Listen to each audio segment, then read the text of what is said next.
Carlos Nelson with Cascade Media Group, and tonight we're talking a little bit of politics. This young gentleman's running for a county legislator seat. Who do we have here? Name is Mitchell Sudduth. Candidate for Jackson County Legislator, right here in the second district, district. Tell our audience about yourself.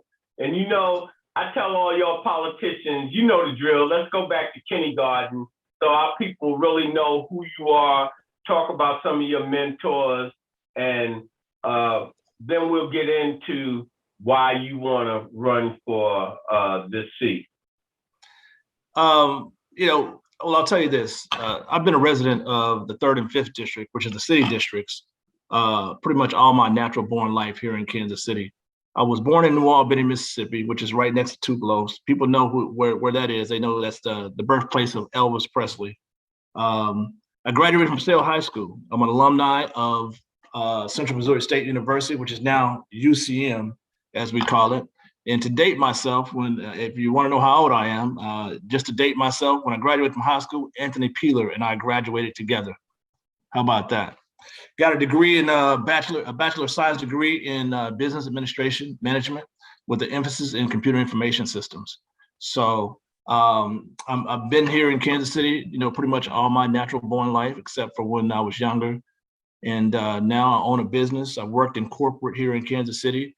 The business that I own, I do consulting for other businesses also. It's the entertainment industry where I deal with small to large budgets.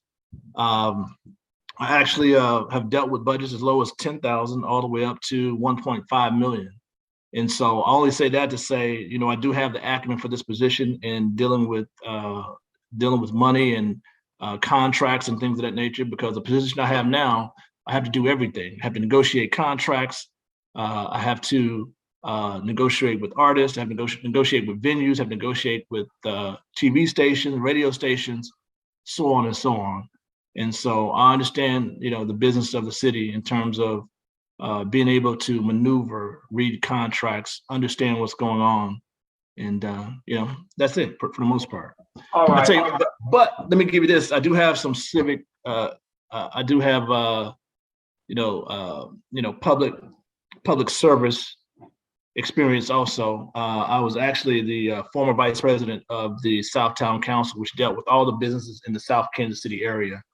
And then also, not only that, I was chairman of the insurance committee and board member with Neighborhood Housing Services for a while. And then I was on the board of Eastmeyer Community Association. I am a Prince Hall Mason at the same time, and I still an usher at St. James United Methodist Church. Oh, all right. That's it in a nutshell. I'm still serving regardless. You got your plugs in, baby boy. Yeah. Now let's talk about the position you're running and who's running against you. Yeah, well, the position I'm running for, it was a position. Ron Finley was the I would call him an incumbent, but he's not running. He's retiring from the city, from politics, and from the county. And so, it was his position. Ron did it. I watched some of the videos in terms of what Ron did when he was there. He was very meticulous and thoughtful and careful about everything he did on all the videos that I saw in terms of him, voting and asking questions with the city. The opponents that I'm running up against, there's somebody named Lorenzo Johnson, I believe, and then someone else who works for the city. I think her name is Vanessa Husky. I think she's a secretary or some type of assistant or something of that nature, but she works for the city. And so those are my opponents in this race. All right. So what are you bringing to that seat that you feel that, our public should have you sitting there? What are you going to bring to the county that the county doesn't already have? Well, I'll say this, a lot of times when I look at, when I've been looking at what's been happening with the city and some of the people who are in these offices, what I see is there's a lack of people with creativity and ideas. A lot of people just accept the status quo and what's going on.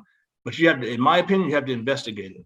A lot of these folks are not business owners. Some of them are, but a lot of them are not business owners. And in my opinion, you need to be a business owner if you're going to go to a seat like this, whether it's city council, whether it's legislator, anything of that nature, or even county executive. In my opinion, because it's dealing with money, it's dealing with large sums of money in budgets.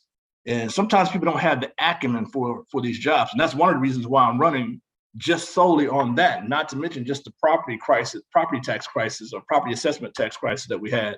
But just solely on that, I see a deficit of people being able to do the position and do it well. Besides Ron Finley, I mean, some of the other legislators probably okay, but I see people just waking up in the morning saying, hey, I think I want to run for a city council. I think I want to run for a county legislator, And so with that being said, what I bring to the table is all of my skills, from working in corporate, working in marketing and sales and marketing. Not only that, working in management with corporate at the same time. Then owning my own business. And owning your own business, you have to do everything, which means that I'm not saying you have to be a jack of all trades. To some degree, you have to be, but you still have to do everything. And you have to make split decisions and good decisions, And so it's a situation where I bring all those skills to the table, being able to understand, being able to read contracts. The job I have now, all I do is read contracts. I create contracts, and those types of things. And so that, in my opinion, is what I bring to the table. Plus, I have empathy for the people that I'll be serving at the same time. And I think sometimes people lack empathy. And if you lack empathy and you don't have the skill to understand what's going on, and you're just voting with the masses or with everyone else going along to get along, then that creates a problem. That creates the same issue that we had here recently, when they raised the property taxes on us in in 2019, where it either doubled or tripled, or sometimes even quadrupled. It was insane, when it happened. But, we can talk about that too. Yeah, well, what do you feel is the most pressing issue for the county right now? I still think we have an issue with that property tax assessment. In my opinion, that, I take that back. That's one of the issues. One of the main issues is that. But lack of transparency and how the money is being spent right now is probably the biggest problem. Based on some of the things that I've seen and read and that I found out when the county got audited, Nicole Galloway was meticulous in terms of what she was doing. And she broke it down and followed the money on every level and where it went. And when I saw some of the things that I saw in terms of where the money was going and how it was spent, I'm like, wow, that's incredible. I'm surprised there's honestly charges not being filed or something of that nature. Not to throw anybody under the bus, but, I'm sure it was done within the guidelines, but it was on the cusp of just being, not right. Let me say this to you. I'm the cutoff king. Go ahead. Cut me off. I was talking to some people that had bought Channel 41, was instrumental in starting it, and they were media people. And I said that I had interviewed Stacey Lake, and she was running for Jackson County exec.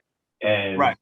She revealed some things in that interview that were really disturbing. Absolutely. And the TV guy said, man, that I'm not going to say they lying, but that can't be, because the news would jump all over that. I said, they don't jump. He was defending how the press act, and I was like, the press get on what they want to get on. And in Absolutely. Jackson County, there's been a problem in Jackson County ever since Pendergrass. And because you cover it up with some perfume, doesn't take really the underlying problems. Look, I'm throwing the ball in your court now. So look, all I'm gonna say to that is that all you have to do is read the report. Read Nicole Galloway's report. If you read the report, it outlines everything. And when I say she was meticulous in doing her job. That was some of the best work I've seen in terms of audit, in terms of how she figured out all these different things. And I won't go into details with it because I want to, I would ask people to go out and read the report so they read it for themselves and they understand and know what happened with some of the monies in Jackson County, how that, we had $100 million, like in 2019, $100 million of unused money, you know what I mean? But yet still we got these property tax assessments that doubled and tripled. What was that about? Who fell asleep at the wheel? And we can't blame it just on the county executive because you had legislators that was a part of this. Whoever was a part of the budget committee and the finance committee should have been able to see, hey, we got a bundle of money over here. Let's take a look and see what this is. So to me, it wasn't they fell asleep at the wheel, or they knew and was complicit in that whole situation and maintaining that money, but yet still raising the property taxes on Easter truce. And I'm gonna be very specific about that. Doubling and tripling the taxes, Easter truce. And that's what people need to think about and understand and know that Easter truce, it wasn't fair at all. And I had people who are not even in our district who said the same thing. That was very unfair what they did. And they know this is probably one of the least income making districts or lowest income making districts, but yet you're gonna raise the property tax. And that's a whole nother story in terms of what I think may have been going on or what I think happened in regards to that. But I don't want to cast any shadows or any doubts in terms of. Tell me this. I don't know myself on a lot of the things that we dive into because I can't know every damn thing. But right. I can put two and two together most of the time, and right. all of it smells of gentrification. It all smells of displacement for the poorest, the underserved, and the weakest in our community. And from my perspective, that is what your political representation is supposed to deal with. And prohibit. Yeah, and I'm not just talking about the county. I'm saying everywhere. And I don't think that, me personally, I don't think that representation has been present 100%. I'm going to say no. I'm going to say yes, you're absolutely right. And no, it has not been present in an outward way, educating the community about what's happening. Because even now, I get texts, emails daily, phone calls daily, people trying to buy my house. You know what I mean? They want to buy my home. And so I'm like, what is that about? And this just really kind of started happening about 2, maybe 3 years ago when you think about it. But I'm hearing other folks saying the same thing. So when you got a group of investors coming behind, a situation like this, when they know people may not be able to afford the property taxes or having problems, so on and so on, then to me, it does smell like there's something fishy going on here. Hey man, listen, I've gotten 2 calls today. Yeah. No, I don't even know how they got my number to text me. Well, yeah, but I'm saying I don't have property. Emails. I don't have property, but my son has a lot of property, and both of us have the same name. And now they was calling me, asking me about my ex-wife's house. Yes. Is that what I'm like? Where the hell you get my number from? Right. So I mean, these are some of the things that I'm talking about. I mean, we have to really take care of ourselves in terms of our community. And I'm in district, so I'm not at large or whatever. And so I'm really all about the second district and investing in the second district for the most part. Of course, fighting for fair property tax assessment is going to be one of my number one priorities because I'm hearing that they're going to raise the property tax again here in 2023. And I'm thinking that's only because of one or two things. Of course, the new jail is going to be built, and they're going to be breaking ground on that here soon.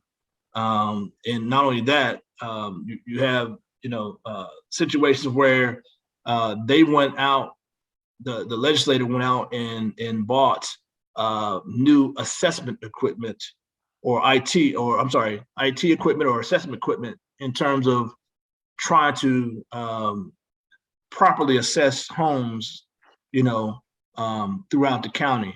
And so what I'm hearing is that they budgeted $3 million for this, but ended up spending $17 million. And I'm trying to get to the point where I can verify that information.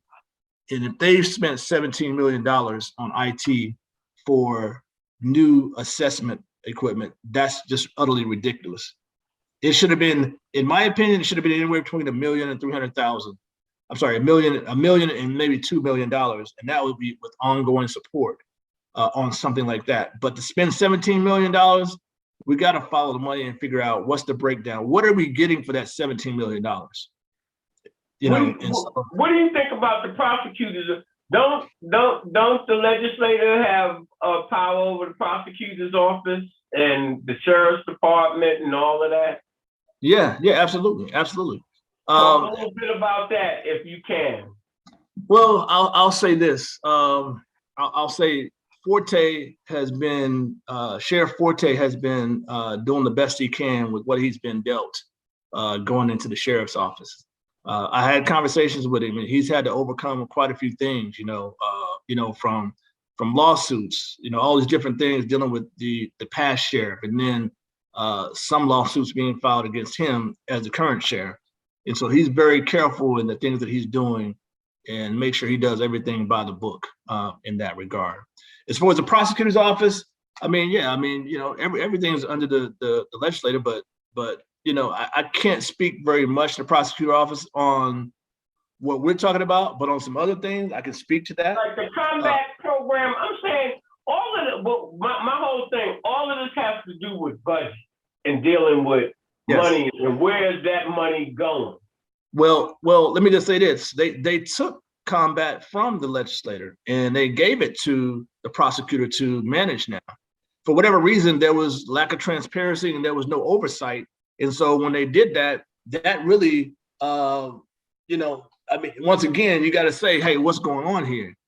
What's really happening? If they're going to take a chunk of money from you and say, hey, well, because there's no oversight and there's questionable things happening over here, we need to take this money and let somebody manage it or watch it, or control it, and take it away from you. And so that's what happened. They took it from the legislator and moved it over to the prosecutor's office. So the prosecutor controls the money with combat now. Yeah, well, hold it. Let me say this. We're not a big organization, but I tell you this, we got some people looking into all of these allegations because it's all out there. Listen, I'm trying to make my rep with the big nationwide story. And the political season's here. And like you said, you had to spend some money to have some people do some things. We're having to spend some money to get some inside information on what's going on.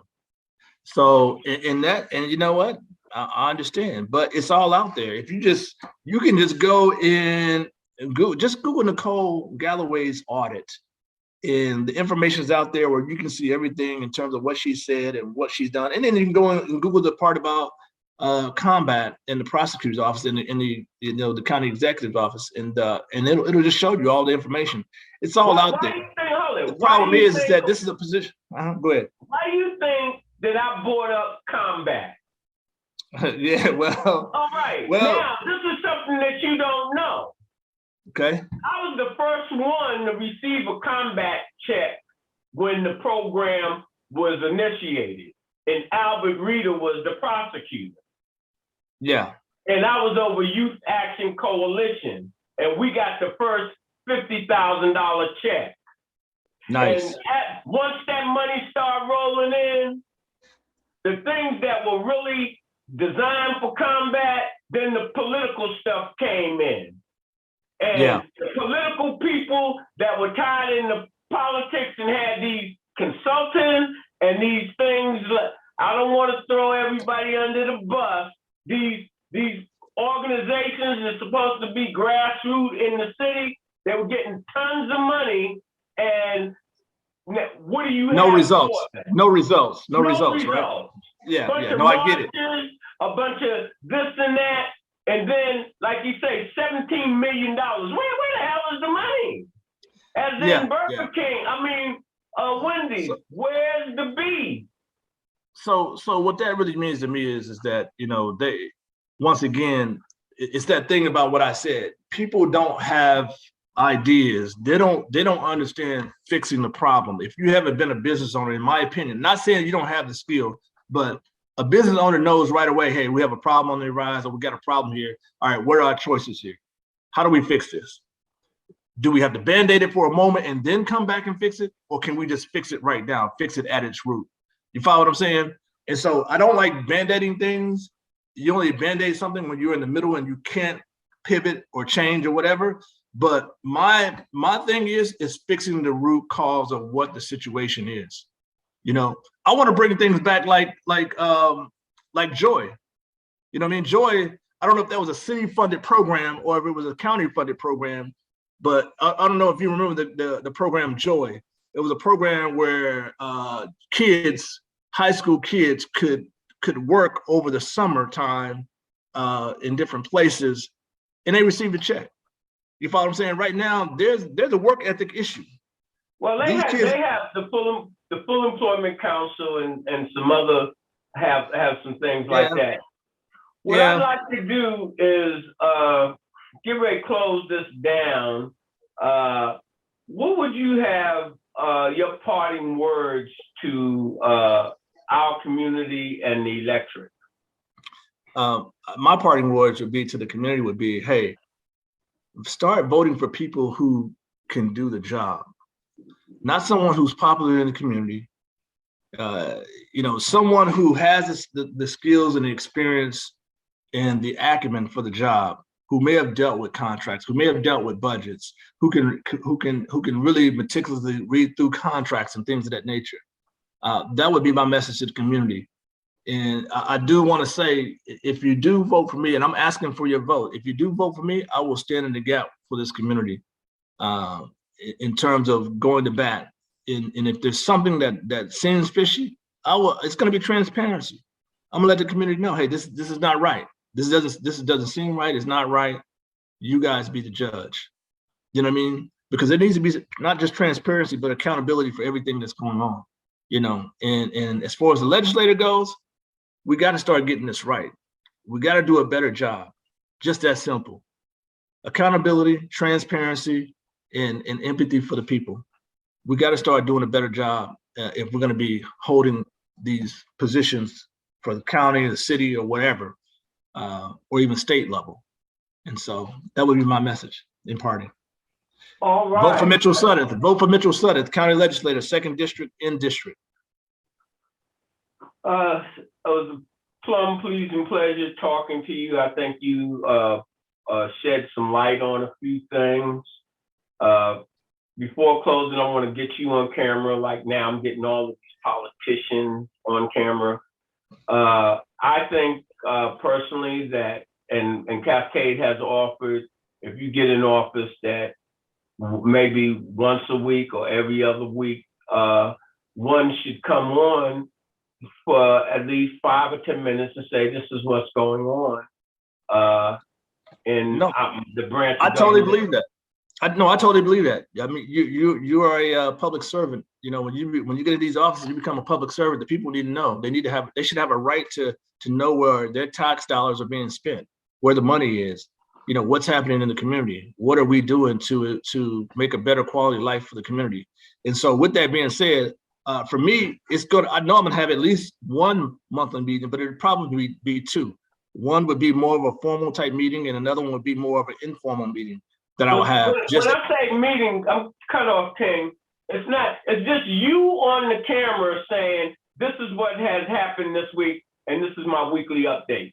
Bam. Oh, that's great. I like that. That's great. That's a good idea. The only one that has taken that up has been Melissa Robinson. And well, you got 2 people now. All right. Well, you got 2 people now. Yeah, so, all right. So I'll be a part of that process. I don't have a problem with that at all, because people need to be informed. That's essential.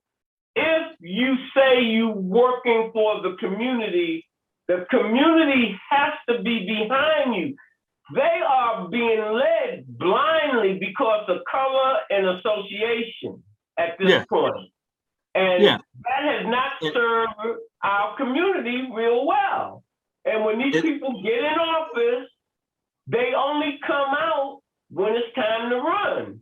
And the message that they deliver most of the time is edited because they're using mainstream media, and they don't get a chance to do mainstream media that often in a 12-month frame time.